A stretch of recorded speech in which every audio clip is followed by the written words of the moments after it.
The king of a small village had 10 wild dogs, and he used them to punish and kill any one of his staff that misguided him. One of his ministers gave him some advice that the king did not like, so he ordered the minister to be thrown in with the dogs. The minister pleaded with the king. "I've served you loyally over a decade, Your Honor, and this is what you do to me?"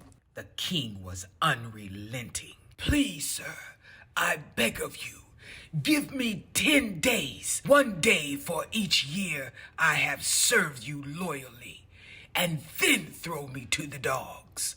The king agreed with this. The minister went to the keeper of the dogs and asked the keeper if he could serve the dogs for the next 10 days. The keeper of the dogs was baffled, but he agreed. So the minister started feeding the dogs and playing with them and washing them and caring so deeply for them for 10 days. When the 10 days were up, the king ordered that this minister be thrown in with the dogs as he had sentenced him previously. When he was thrown in, everybody was amazed at what they saw. The dogs were wagging their tails and they were playing with the minister. Before, every time the king had sentenced somebody to be thrown in with the dogs, they had torn them apart immediately. But now the dogs were even licking the minister's feet.